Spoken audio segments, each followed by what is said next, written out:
I stared at the manila envelope on my desk, my hands trembling. The detective had delivered it just moments ago, his face a mask of pity. I ripped it open, heart pounding in my chest, and scattered its contents across the polished surface.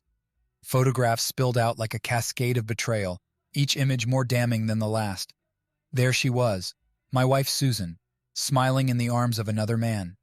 They were captured in moments that should have been ours, embraces by the park bench where we used to sit, laughter at a restaurant we frequented, even intimate moments in our own home. The scenes burned into my mind, searing a path of disbelief and rage. The world around me seemed to blur as I flipped through the photos, each one twisting the knife deeper into my gut.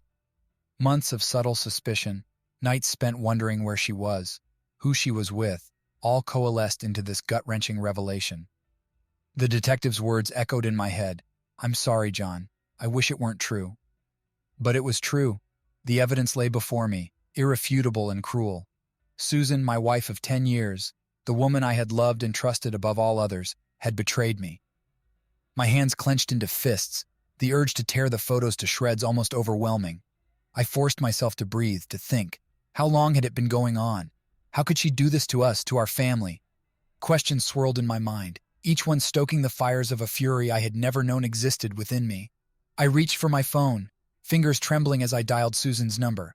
The line rang once, twice, then she answered, her voice bright and innocent. "John, is everything okay?" "Where are you?" I demanded, my voice low and controlled despite the storm raging inside me. There was a moment of hesitation, then she replied, "I'm at the store. Why?" "Get home, now," I said, cutting the call before she could respond. I needed to confront her face to face, to see if there was any explanation that could possibly justify what I had seen. Minutes dragged by like hours until I heard the front door open and close softly. Susan appeared in the doorway, a bag of groceries in her hands. Her smile faltered when she saw the look on my face, the envelope and its damning contents spread out before me. "What is this, Susan?" I asked, my voice barely above a whisper, though it echoed through the room like thunder. She paled, her eyes darting to the photographs before meeting mine. "John, I can explain," she stammered, setting the groceries down with shaking hands. "Explain!" I repeated, my chest tightening with anger.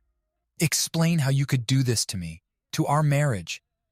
Tears welled up in her eyes as she struggled to find words that could bridge the chasm of betrayal between us.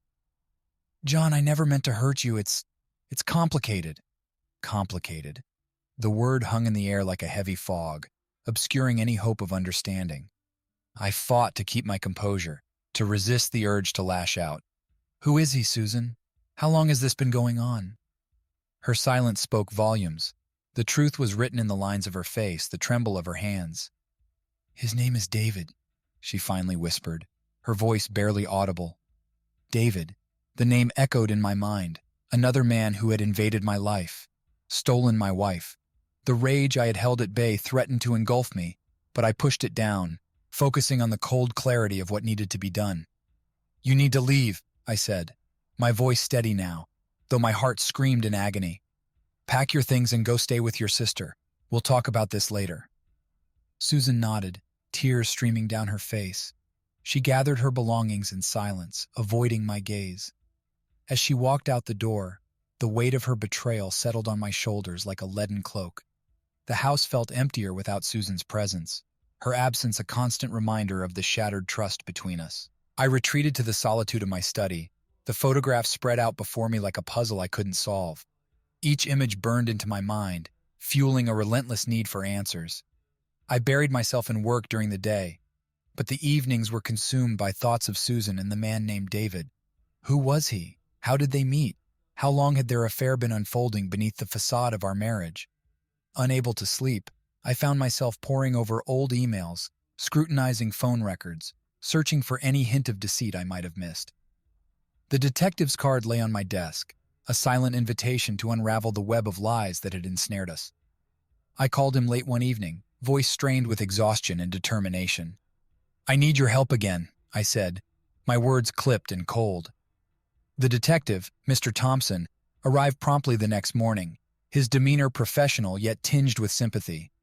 He sat across from me in the study, a notepad in hand, ready to listen.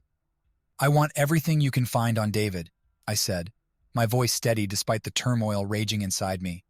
Where he works, who he associates with, any skeletons he might have in his closet. Mr. Thompson nodded, his expression grave. I'll get started right away, John. I understand this is difficult, but it's important to know the truth.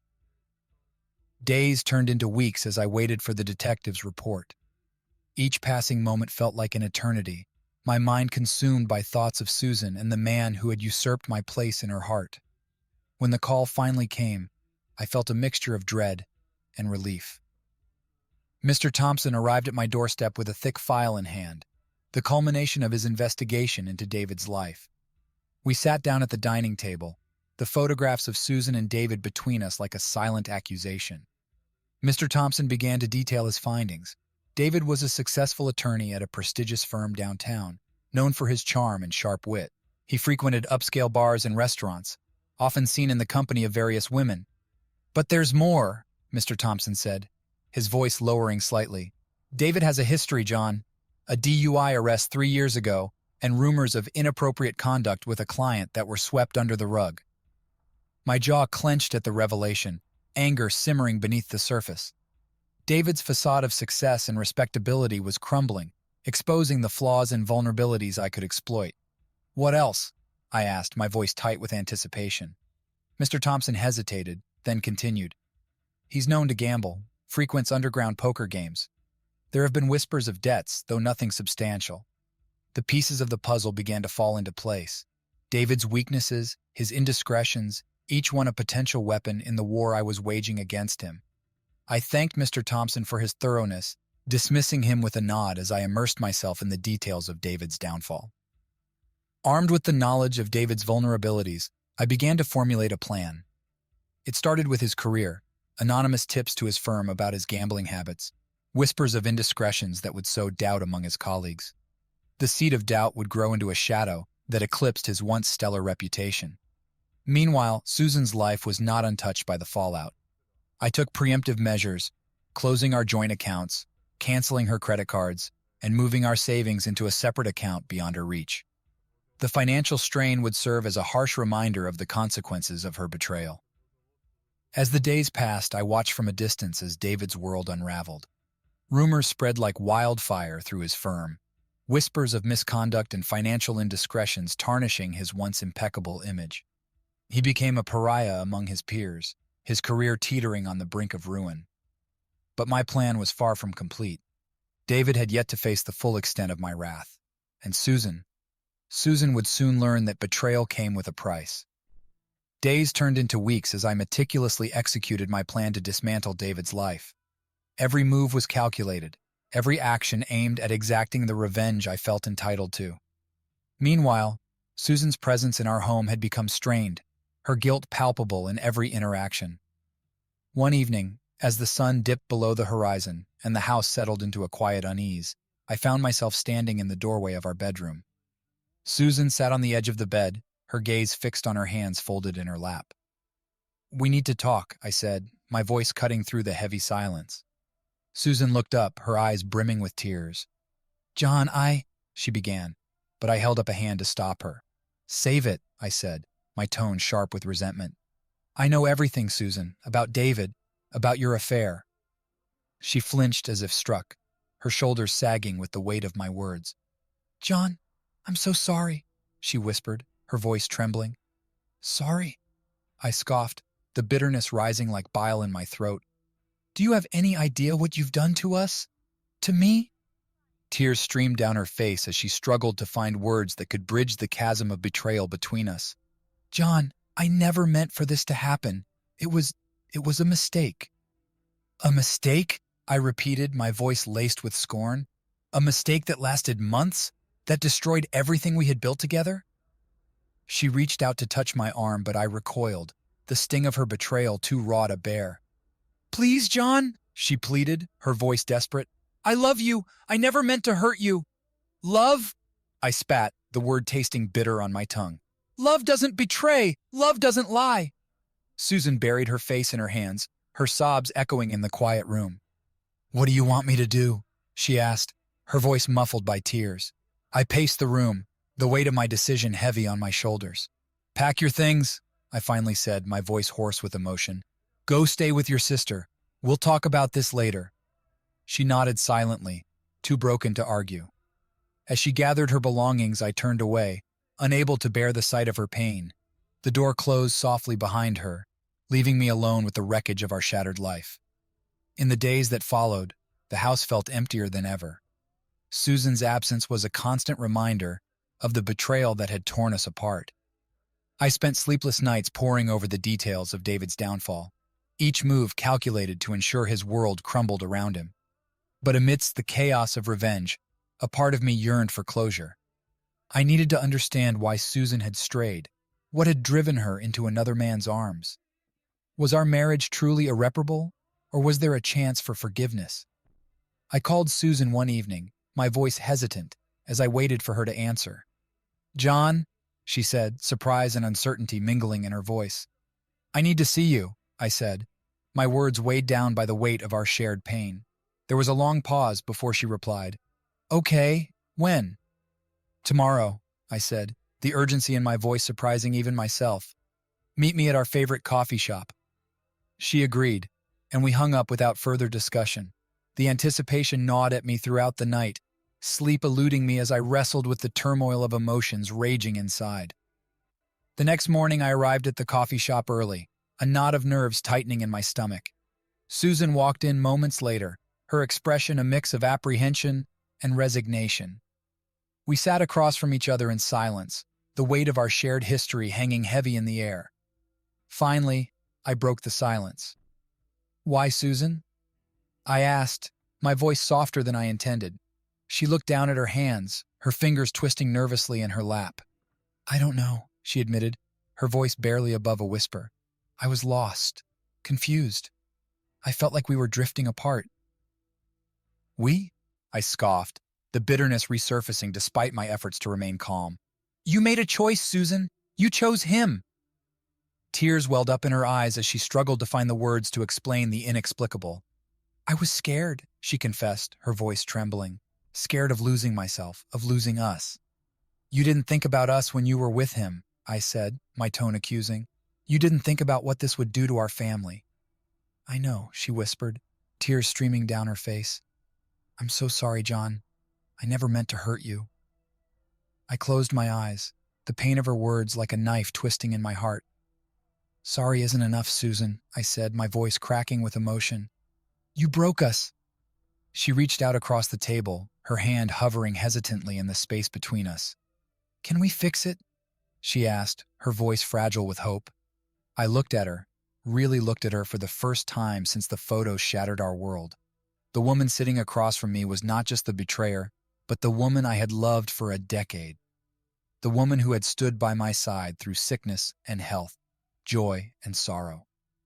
"I don't know," I admitted, the weight of uncertainty heavy on my shoulders. "I don't know if I can ever trust you again." Her hand dropped back to her lap, her shoulders slumping with defeat. "I understand," she said, her voice barely audible. We sat in silence for a long moment, the gap between us widening with every passing second. Finally, I spoke, the words heavy with finality. "I think it's best if we file for divorce," I said, the ache in my chest nearly unbearable. Her eyes filled with tears as she nodded silently, the reality of our broken marriage settling between us like a permanent divide. The decision to divorce hung in the air like a heavy fog, suffocating any remnants of hope that lingered between us. Susan moved out of our home shortly after our meeting at the coffee shop, taking only the essentials and leaving behind an emptiness that echoed in every room. I remained in the house, surrounded by memories that now felt tainted by betrayal. The photographs of Susan and David were tucked away in a drawer, a painful reminder of the shattered trust that had once bound us together. As the days turned into weeks, I grappled with the reality of our broken marriage. Friends and family reached out, offering words of comfort and support, but their sympathy only served to deepen the ache in my heart. I had lost not only my wife, but also the future I had envisioned for us. Meanwhile, Susan's absence was a constant presence in my thoughts. I wondered where she was staying, who she was confiding in, if she regretted her choices as much as I did. But amidst the turmoil of emotions, a simmering anger began to take root. A need for justice, for retribution. I couldn't escape the nagging question of why. Why had Susan strayed? What had driven her into another man's arms, risking everything we had built together? The unanswered questions gnawed at me, fueling a desire to understand the depth of her betrayal. One evening, unable to sleep, I found myself sitting at the dining table, the envelope of photographs before me once again. I studied each image with a detached curiosity, searching for clues that might shed light on Susan's motives. The phone call from the detective interrupted my thoughts, his voice solemn on the other end of the line. "John, I found something," he said, his words tinged with hesitation. I listened intently as Mr. Thompson revealed the details of his latest findings. David, it seemed, was not Susan's first indiscretion. There had been others, flirtations, brief affairs, moments of weakness that had gone undisclosed until now. The revelation struck me like a blow to the chest. Susan's betrayal was not just a singular lapse in judgment, but a pattern of deceit that stretched back years.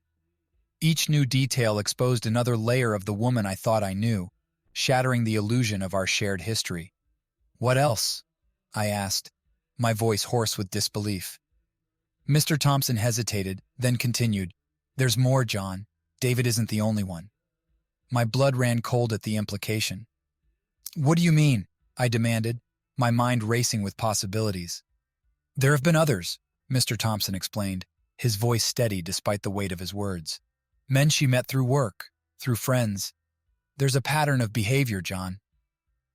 The room spun around me as I struggled to process the magnitude of what I was hearing. Susan's infidelity was not just an isolated incident, but a series of betrayals that had eroded the foundation of our marriage. The pieces of the puzzle began to fit together, painting a picture of a woman I no longer recognized. "Why?" I whispered, the question more to myself than to Mr. Thompson. "Why did she do this?"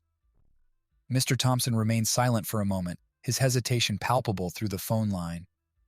"I wish I had an answer for you, John," he finally said, his voice tinged with sympathy. "Sometimes people make choices that defy explanation." I thanked him for his diligence, my mind reeling with the weight of his revelations. Susan's actions had not only shattered my trust, but also upended my understanding of who she was.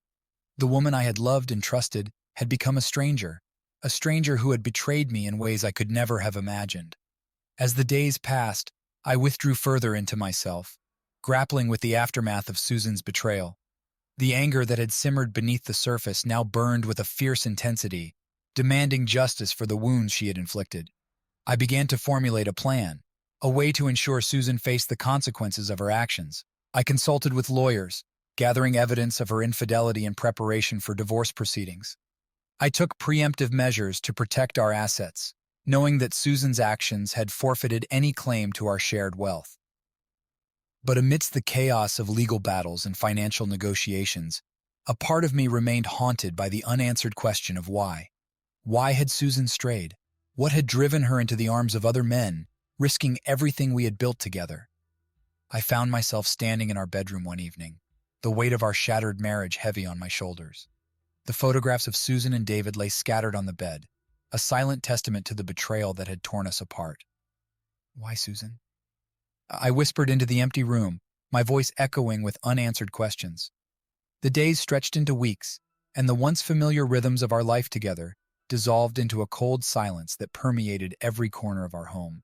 Susan's absence hung heavy in the air, her belongings hastily packed, and her presence erased as if she had never been there at all. I retreated into a routine of work and solitude, the photographs of Susan and David tucked away but never far from my thoughts. The ache of betrayal gnawed at me like a relentless predator, consuming my thoughts and fueling a bitterness that threatened to engulf me. I avoided the places we had frequented together, the coffee shop where we used to linger over conversations, the park where we had walked hand in hand, the restaurants where we had shared meals filled with laughter and love. Each place held memories, now tainted by the knowledge of her infidelity. Nights were the hardest. Alone in our bed, I tossed and turned, haunted by visions of Susan with another man. The intimacy we had once shared felt like a distant memory, replaced by a void that echoed with the emptiness of betrayal. I busied myself with tasks, cleaning out closets, rearranging furniture, anything to fill the void left by Susan's absence. But no matter how much I tried to distract myself, her betrayal lingered like a shadow, a constant reminder of the shattered trust that had once bound us together. Friends and family reached out, offering words of comfort and support, but their sympathy only served to deepen the chasm between me and the world outside. I withdrew further into myself, seeking solace in solitude rather than confronting the pain of Susan's betrayal. The silence between us was deafening. We exchanged terse emails and texts about practical matters, dividing assets, discussing logistics, but the warmth and affection that had once defined our relationship were conspicuously absent. Each communication felt like a battlefield, words measured and emotions restrained. Occasionally Susan would call, her voice tentative and apologetic. "John, she would begin, but I would cut her off with a curt response, unable to bear the sound of her voice. The wounds she had inflicted were too raw, too deep to be healed by empty apologies. Days turned into weeks, and our interactions became fewer and farther between. I focused on the practicalities of divorce, consulting with lawyers, signing papers, navigating the complex terrain of dividing our assets. The financial aspects of our separation were straightforward compared to the emotional devastation wrought by Susan's betrayal. Meanwhile, I delved deeper into my work, throwing myself into projects with a fervor that bordered on obsession. The distraction offered temporary relief from the pain, but it was a fragile facade that crumbled as soon as I was alone with my thoughts. The house felt emptier than ever, its walls echoing with the memories of a life that had once been filled with love and laughter. I avoided certain rooms altogether: the bedroom where Susan and I had shared our most intimate moments, the kitchen where we had cooked meals together, the living room where we had curled up on the couch to watch movies. I found solace in the solitude of my study, surrounded by books and papers that offered a temporary escape from the wreckage of our marriage. But no matter how much I tried to bury myself in work, Susan's betrayal haunted me like a specter, a reminder of the irreparable damage she had inflicted. One evening, as I sat alone at the dining table, a photograph caught my eye, a picture of Susan and me on our wedding day, smiling brightly at the camera. I traced the outline of her face with a trembling finger, the pain of loss washing over me like a tidal wave. "Why did you do it, Susan?" I whispered into the empty room, my voice barely above a whisper. "Why did you destroy everything we had?" But there were no answers, only the cold silence that enveloped me like a shroud. The bitterness of betrayal fueled a relentless determination within me, a resolve to ensure Susan faced the consequences of her actions. As the divorce proceedings progressed, I meticulously planned my next move, seeking justice for the wound she had inflicted upon our marriage. Consulting with my lawyers became a routine, each meeting a step closer to unraveling Susan's deceit in the eyes of the law. I gathered evidence of her infidelity, texts, emails, witness statements, all meticulously cataloged to bolster my case. The legal battle became a battleground where I fought not just for the division of assets, but for vindication of my shattered trust. In the midst of legal consultations and paperwork, I also pursued another avenue of retribution, exposing Susan's betrayal to those closest to us. Friends and family who had offered sympathy and support were now confronted with the truth, their shock and disbelief a testament to the depth of Susan's deception. I arranged meetings with mutual friends, presenting them with the evidence that had shattered my world. Faces contorted with disbelief as they examined the photographs and read the messages that laid bare Susan's infidelity. Some offered words of sympathy. Others withdrew in awkward silence, unable to reconcile the woman they had known with the one revealed in the evidence before them. The whispers of gossip and speculation spread like wildfire through our social circle, tarnishing Susan's reputation in ways she had never anticipated. The woman once admired and respected was now viewed with suspicion and disdain, a pariah among those who had once called her friend. But my thirst for revenge was far from quenched. I turned my attention to David, the man who had played a role in dismantling our marriage. Armed with the knowledge of his weaknesses and indiscretions, I orchestrated a campaign to expose his own transgressions. Anonymous tips to his firm about his gambling habits sparked an internal investigation that threatened to unravel his career. Whispers of misconduct and ethical breaches tainted his once impeccable reputation, casting doubt on his professional integrity and social standing. I monitored his downfall from a distance, the satisfaction of justice served mingling with the bitter taste of betrayal. David's life spiraled into chaos, a mirror image of the turmoil Susan's infidelity had wrought upon our marriage. Each blow struck against him felt like a victory, a small measure of retribution for the pain he had caused. Meanwhile, Susan's attempts at reconciliation fell on deaf ears. She pleaded for forgiveness, begged for a second chance to rebuild what she had destroyed. But my heart remained hardened, the wounds she had inflicted too deep to be healed by empty apologies. "I trusted you," I said during one of our tense meetings, my voice a cold reminder of the shattered trust between us. "You chose to betray that trust." Tears streamed down her face as she pleaded for understanding, but her words fell on deaf ears. "I never meant to hurt you," she sobbed, her voice thick with remorse. "You did hurt me," I replied, the pain of her betrayal echoing in every word. "You shattered our marriage." The divorce proceedings dragged on, each hearing a painful reminder of the life we had once shared. Asset division became a battleground where every possession, every memory was dissected and fought over. The house we had called home became a symbol of our broken dreams, a battlefield strewn with the wreckage of our shattered marriage. As the legal battles raged, I found solace in the pursuit of justice, a cold comfort that offered fleeting respite from the pain of loss. Susan's betrayal had left scars that would never fully heal, but in seeking revenge, I found a semblance of closure, a way to reclaim a sense of control over the chaos she had unleashed. But amidst the turmoil of revenge, a part of me still yearned for answers. Why had Susan strayed? What had driven her into the arms of another man, risking everything we had built together?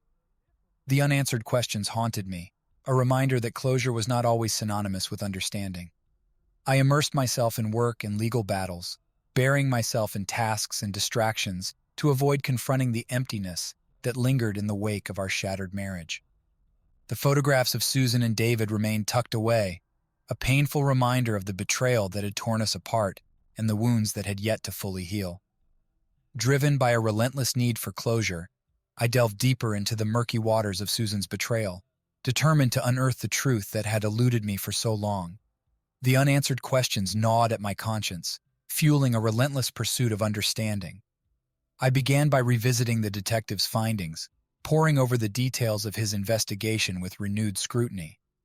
Mr. Thompson's thoroughness had unearthed a web of deceit that stretched beyond David, a pattern of infidelity that Susan had woven throughout our marriage.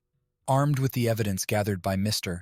Thompson, I sought out those who had known Susan and David intimately, colleagues, acquaintances, anyone who might shed light on the circumstances surrounding their affair.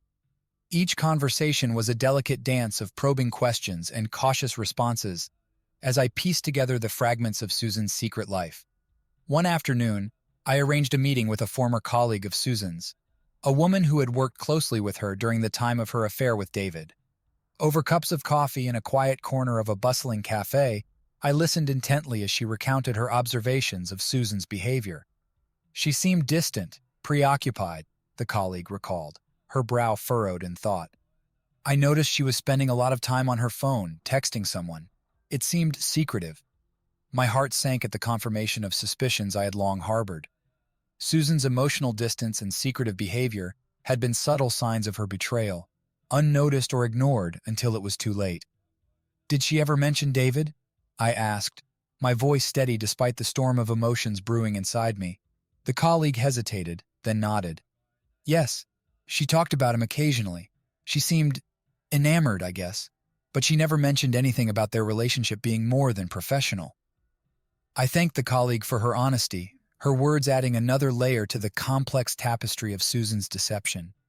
Each new detail offered a glimpse into the woman I had loved, a woman whose actions had shattered the trust and intimacy that had once defined our marriage. But the pursuit of truth did not stop there. I combed through Susan's personal belongings, searching for any clues that might illuminate the motivations behind her affair. Old journals, letters, and mementos offered fleeting glimpses into her inner world, a world fraught with insecurities, doubts, and desires that had driven her into another man's arms. In the quiet solitude of our home, I confronted the painful truth of Susan's betrayal. a truth that threatened to unravel the carefully constructed facade of our marriage. The photographs of her and David lay before me once more, their images etched into my memory like scars. I reached out to mutual acquaintances, probing for insights into Susan's state of mind during the time of her affair. Some offered sympathetic ears, others turned away in discomfort, unable or unwilling to confront the uncomfortable truths I sought to unearth. The journey toward understanding was fraught with obstacles, painful reminders of the life I had lost and the woman who had once been my partner. Each revelation brought me closer to the heart of Susan's betrayal, but it also deepened the wounds that had yet to fully heal. As I gathered more information, I confronted Susan during one of our tense meetings, seeking answers to the questions that had plagued me since the discovery of her infidelity. "Why, Susan?" I asked, my voice tinged with a mix of anger and sorrow. "What drove you to betray me?" Her response was a mixture of tears and apologies, words that offered little comfort or clarity. "I don't know," she whispered, her voice thick with remorse. I was lost, confused. I didn't know what I wanted. But her explanations rang hollow, the excuses she offered failing to assuage the pain of her betrayal. "You didn't think about us," I accused, the bitterness of betrayal resurfacing despite my efforts to remain composed. "You didn't think about what this would do to our family." Her tears flowed freely as she struggled to find words to justify the unjustifiable. "I'm sorry," she sobbed, her voice breaking. "I never meant to hurt you." The confrontation offered no closure, only a deeper sense of betrayal and loss. I retreated into the solitude of my study, the weight of unanswered questions pressing down upon me like a suffocating blanket. In the weeks that followed, I continued to gather information, scrutinizing old emails, revisiting conversations with mutual acquaintances, searching for any shred of insight that might offer clarity in the midst of chaos. The journey toward understanding was a painful one, fraught with emotional landmines and shattered illusions. But amidst the turmoil of gathering information, a glimmer of clarity began to emerge. The pieces of the puzzle were slowly falling into place, revealing a portrait of Susan that was both familiar and foreign, a woman whose actions had shattered our marriage, but whose motivations remained elusive. The pursuit of truth became a lifeline, a way to make sense of the senseless, to reclaim a semblance of control over the chaos that had engulfed my life. Each new revelation offered a piece of the puzzle, a piece that brought me closer to the truth I sought, and perhaps to the closure I desperately needed. Armed with the information gathered through painstaking effort, I embarked on the next phase of my plan, to set a trap that would expose Susan's deception once and for all.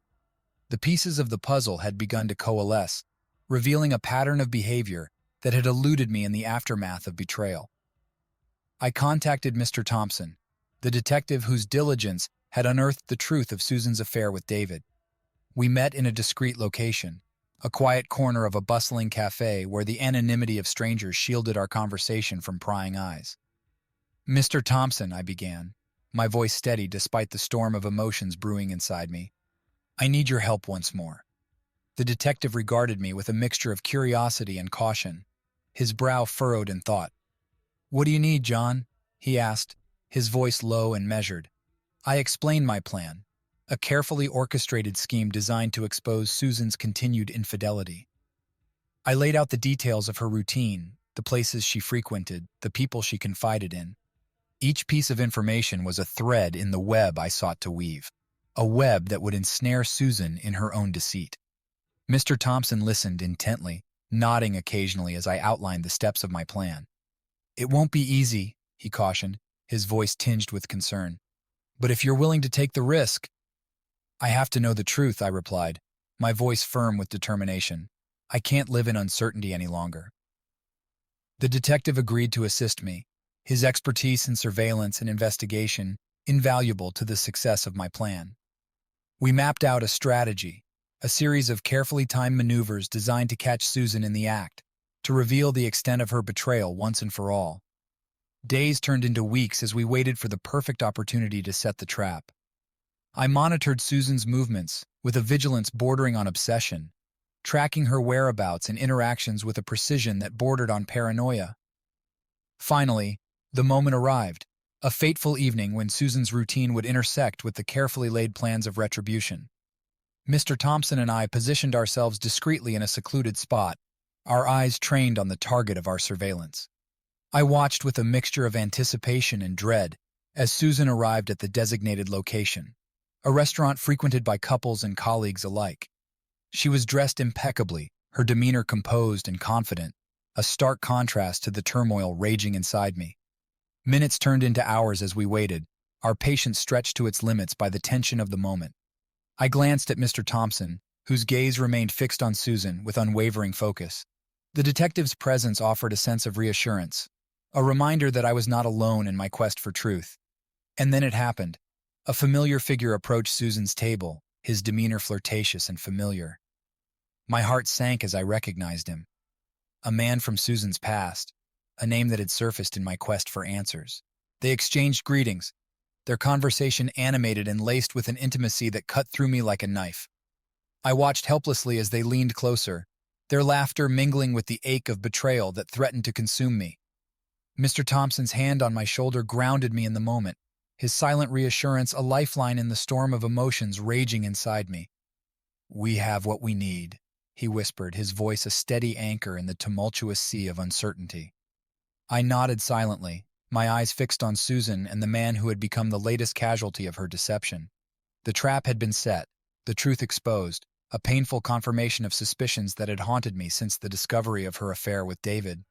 As Susan and her companion lingered over dessert and coffee, oblivious to the scrutiny of our surveillance, I wrestled with conflicting emotions, a mix of anger, sorrow, and a profound sense of loss.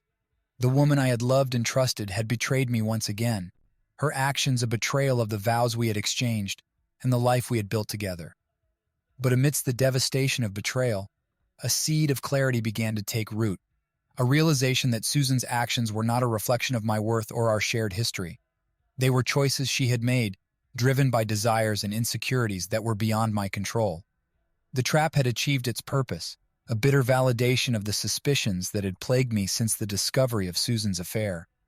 But as I watched her leave the restaurant with her companion, their laughter fading into the night, I knew that closure would not come easily.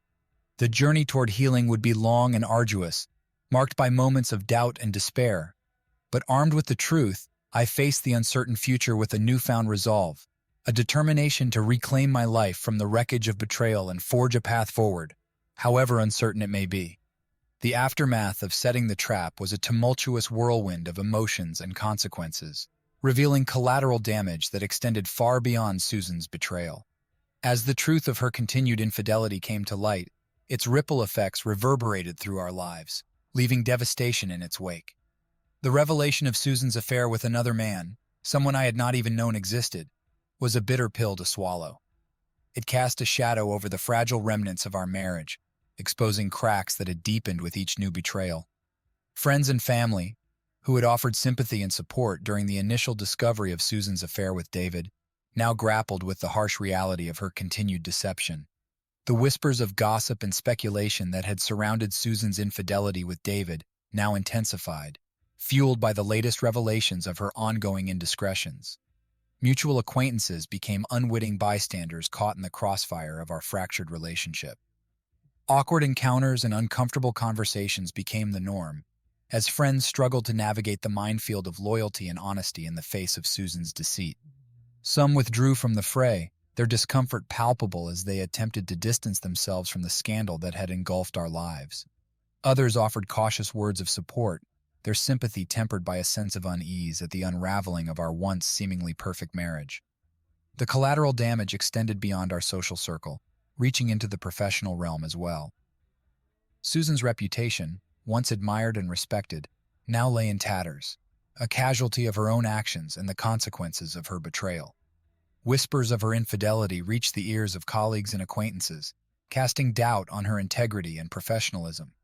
The once promising career she had cultivated with dedication and ambition now faced scrutiny and skepticism, tarnished by the shadow of scandal. I watched from a distance as Susan grappled with the fallout of her choices. Her attempts at reconciliation and redemption met with skepticism and mistrust.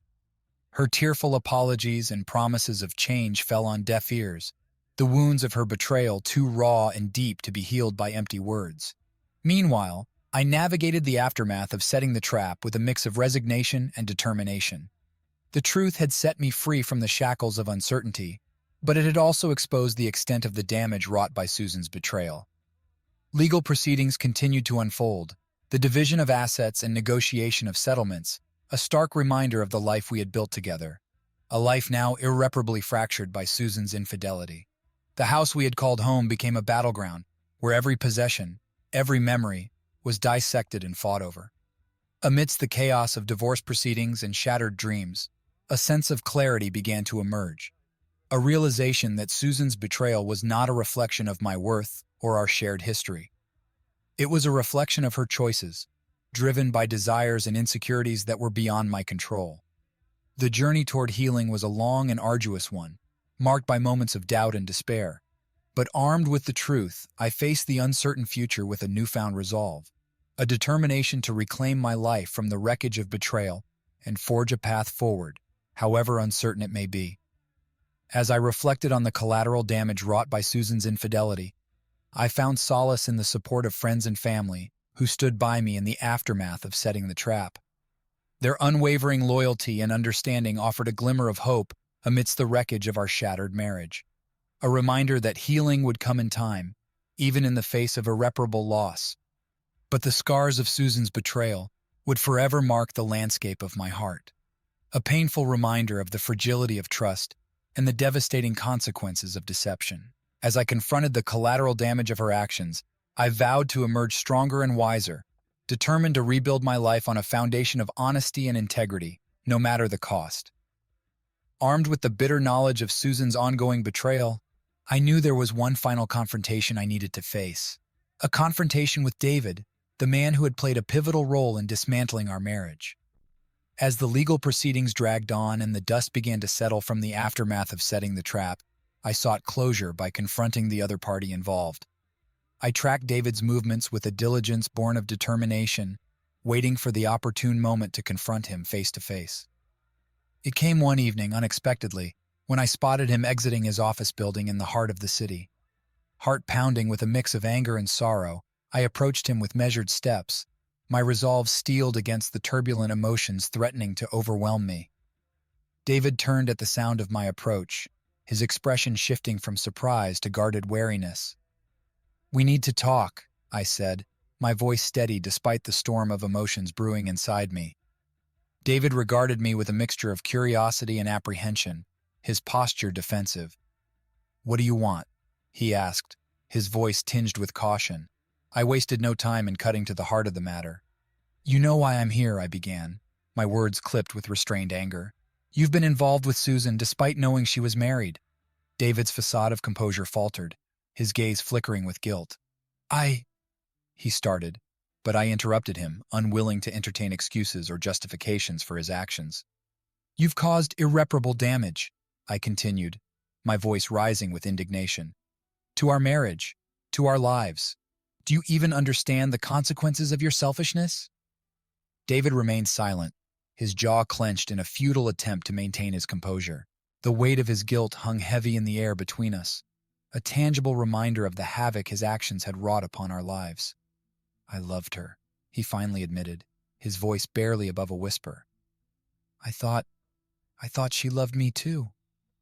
"She was married," I countered sharply, my patience wearing thin. "She made vows that you helped her betray." The confrontation stretched on, each accusation and defense a volley in the battlefield of words and emotions. I demanded answers, seeking to understand the motivations behind his role in Susan's infidelity, while he struggled to reconcile his guilt with the consequences of his actions. Hours passed in the heat of confrontation, emotions raw and unfiltered. The night grew darker around us, the cityscape illuminated by the glow of streetlights and passing cars, a stark contrast to the turmoil raging within me. Eventually, the conversation reached an impasse, a stalemate of accusations and remorse that offered no resolution, only a deeper sense of betrayal and loss. David's attempts at apology fell on deaf ears, his words hollow against the backdrop of shattered trust and broken vows. "I never meant for any of this to happen," he said, his voice tinged with regret. "But it did," I replied, the bitterness of betrayal coloring every word. "And now we're all paying the price." The confrontation with David offered no closure, only a painful reminder of the tangled web of deceit that had ensnared us all. As I walked away from the encounter, the weight of unresolved anger and sorrow settled heavily on my shoulders, a burden that would accompany me on the long road toward healing and forgiveness. In the days that followed, I grappled with the aftermath of the confrontation, a mix of conflicting emotions and unanswered questions. The wounds of betrayal continued to fester, their pain a constant companion in the wake of Susan and David's indiscretions. But amidst the turmoil of emotions, a seed of clarity began to take root, a realization that closure would not come from confrontations or accusations. It would come from within, a journey toward forgiveness and acceptance, no matter how difficult or painful it may be. As I navigated the uncertain terrain of divorce and rebuilding my life, I sought solace in the support of friends and family who stood by me in the aftermath of Susan's betrayal.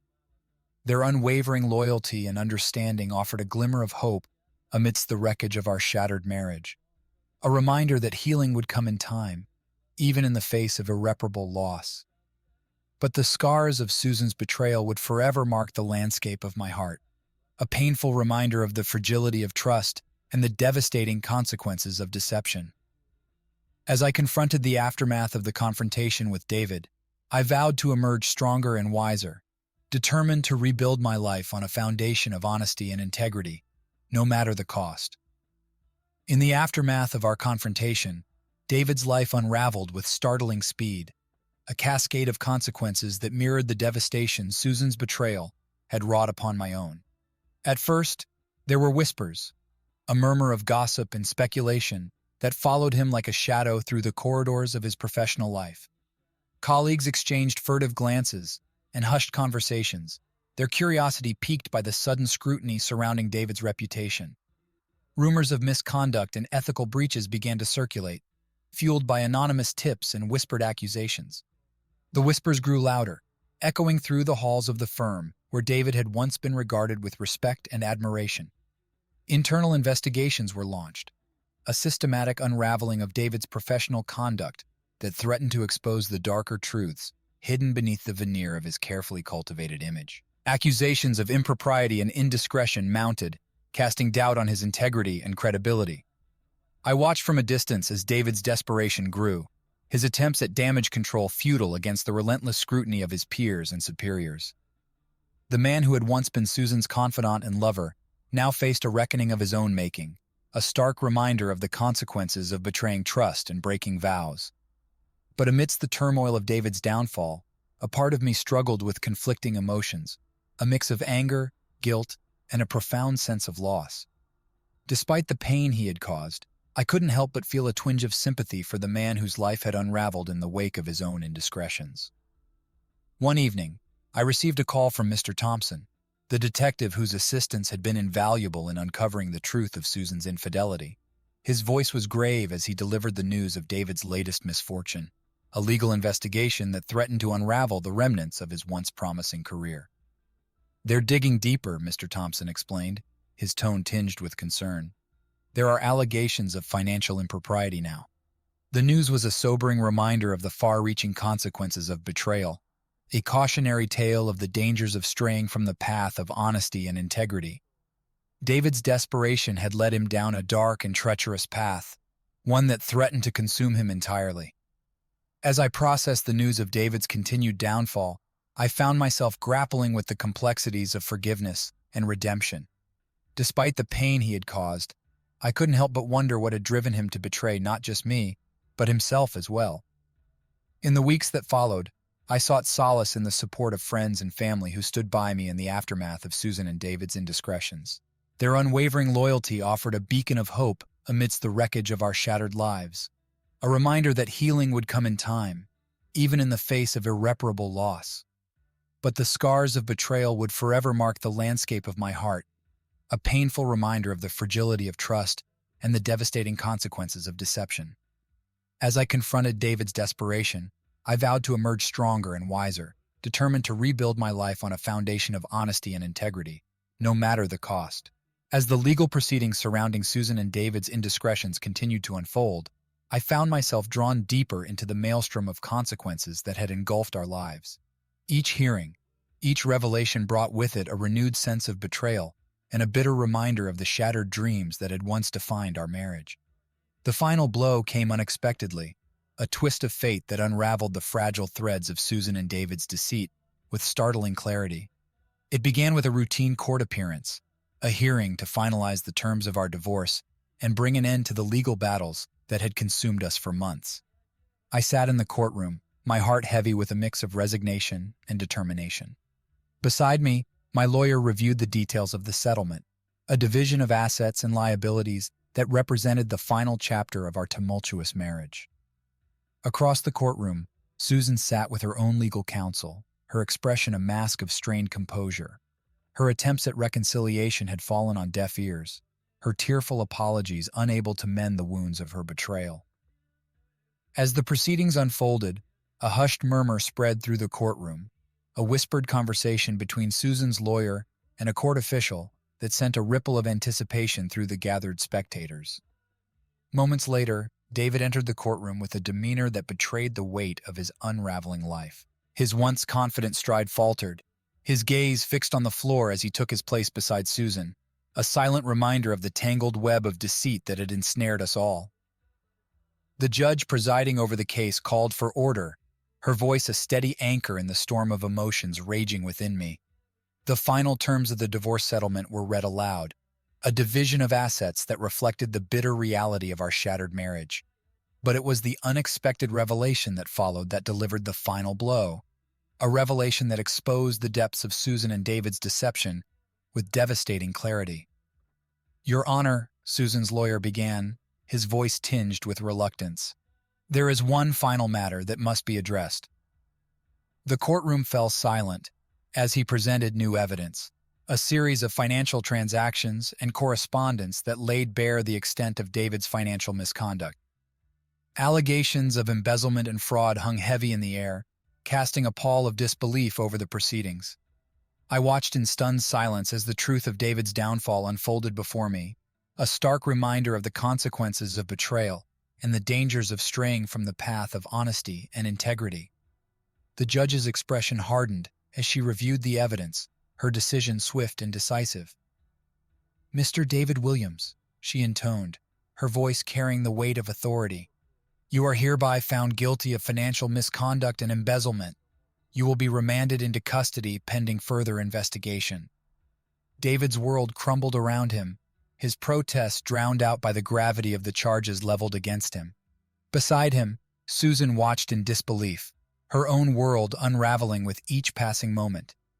The courtroom erupted into chaos as the reality of David's downfall sank in, a stark reminder of the far-reaching consequences of betrayal and deceit. Friends and family looked on in disbelief, their shock mirrored in the faces of those who had once regarded David with admiration and respect. As I watched the scene unfold before me, a sense of closure washed over me, a bittersweet realization that justice, however delayed, had been served. The final blow had been delivered, laying bare the tangled web of deceit that had ensnared us all.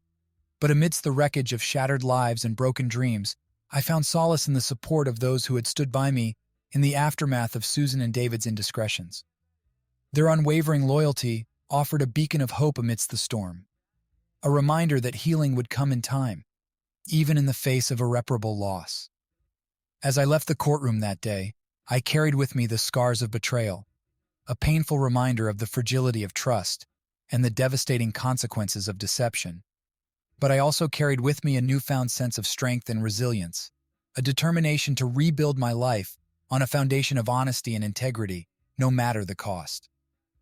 Susan's world unraveled with breathtaking speed in the wake of David's arrest and the final blow delivered in the courtroom. The revelations of financial misconduct and embezzlement had dealt a devastating blow to her already fragile reputation, casting a shadow of doubt and suspicion over every facet of her life. In the days that followed, media scrutiny intensified, a relentless barrage of headlines and news coverage that dissected Susan's downfall with ruthless efficiency. The once prominent figure in our community now found herself at the center of a scandal that threatened to eclipse her professional achievements and tarnish her legacy. Friends and colleagues, who had once stood by her side in admiration and respect, now faced a stark choice: loyalty or self-preservation. Some chose to distance themselves, their discomfort palpable as they navigated the fallout of Susan's betrayal. Others offered cautious words of support, their sympathy tempered by the weight of public opinion. The firm where Susan had once been a rising star now faced its own reckoning, a crisis of confidence that shook its foundations to the core. Clients withdrew their support, wary of association with a company tainted by scandal. Colleagues whispered behind closed doors, their trust in Susan shattered by the revelations of her deceit. Legal proceedings continued to unfold with relentless determination, each hearing a reminder of the consequences of Susan's choices. The division of assets and liabilities became a battleground where every possession, every memory was dissected and fought over, with a ferocity born of desperation and anger. Throughout it all, Susan remained a ghostly presence, a shadow of the woman I had once loved. Her attempts at reconciliation and redemption met with skepticism and mistrust. The wounds of her betrayal ran deep, their pain a constant companion in the wake of her downfall.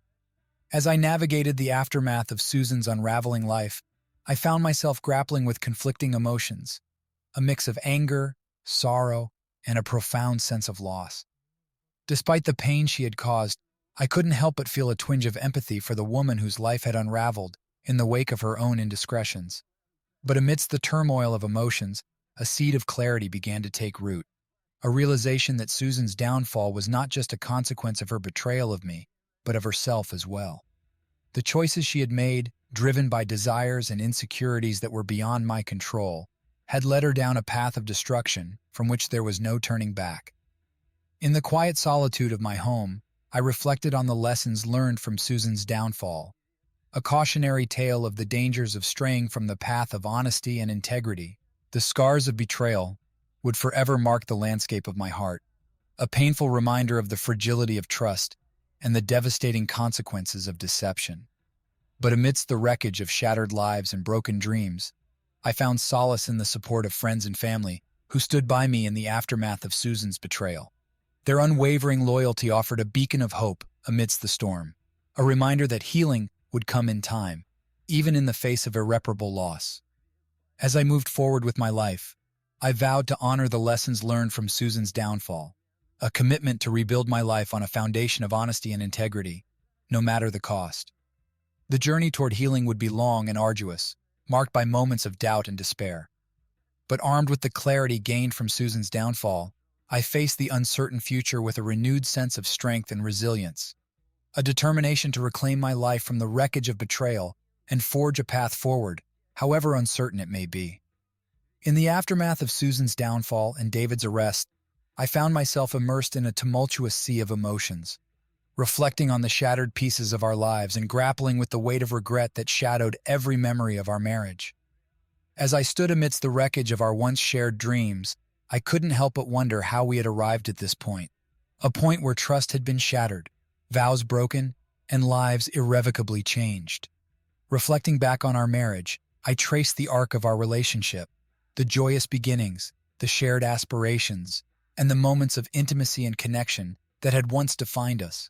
But intertwined with those memories were the cracks that had quietly formed over time, the missed signals, the whispered doubts, the unspoken fears. Susan's betrayal had been a painful revelation, a betrayal not just of our vows, but of the foundation of trust and mutual respect upon which our marriage had been built. The wounds of her infidelity ran deep, their pain amplified by the lingering questions that haunted me in the aftermath of setting the trap and confronting the truth. But amidst the tumult of emotions, I found myself grappling with a sense of regret, a regret tinged with the knowledge of missed opportunities and choices left unmade. Could I have seen the signs earlier? Could I have done more to save our marriage? These questions echoed in the quiet corners of my mind, their answers elusive and agonizing. In moments of solitude, I found myself replaying scenes from our life together, the laughter shared over dinner, the quiet moments of companionship, the dreams we had dared to dream together.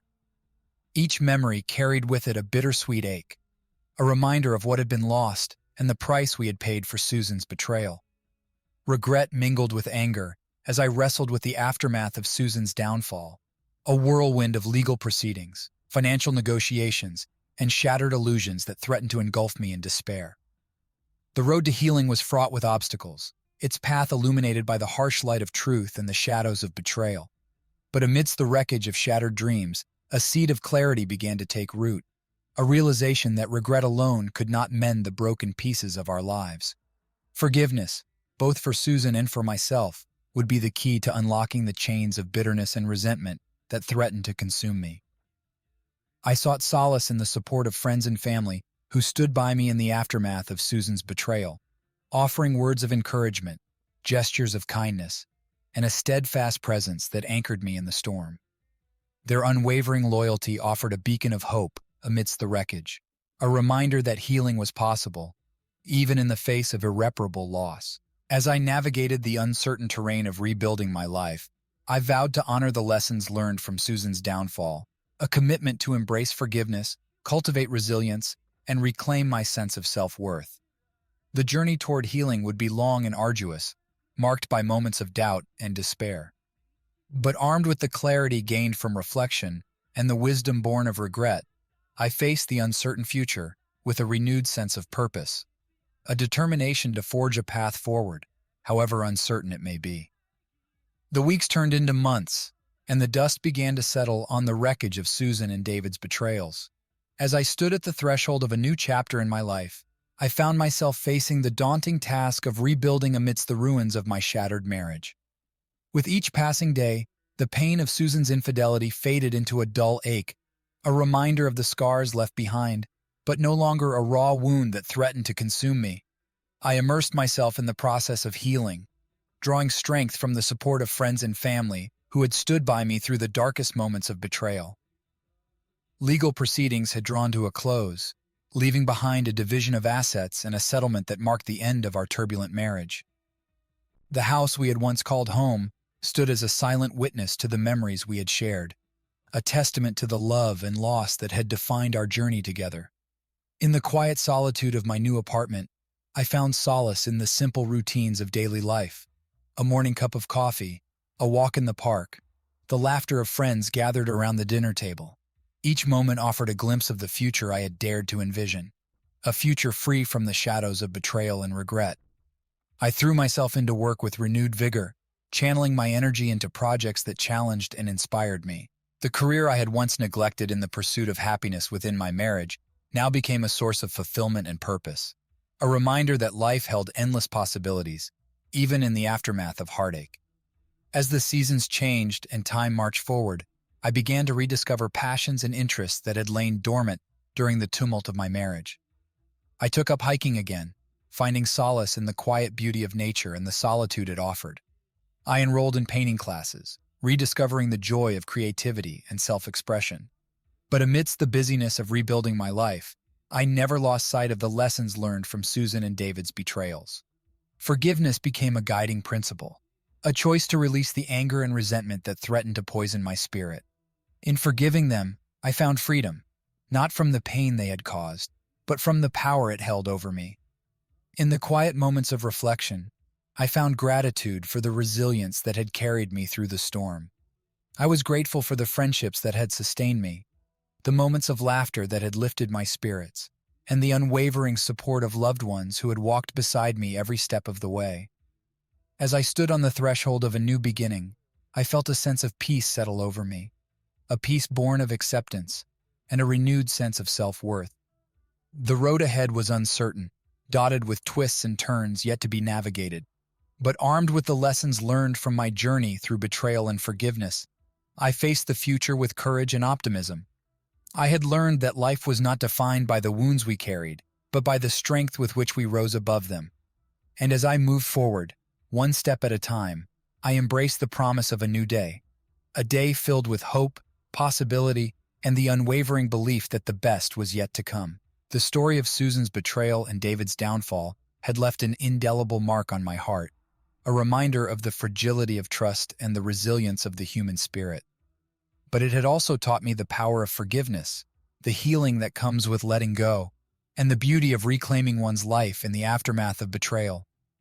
And so, with a heart full of gratitude and a spirit renewed, I stepped boldly into the future, A future shaped not by the pain of the past, but by the promise of a life lived authentically, courageously, and with a heart open to all that lay ahead.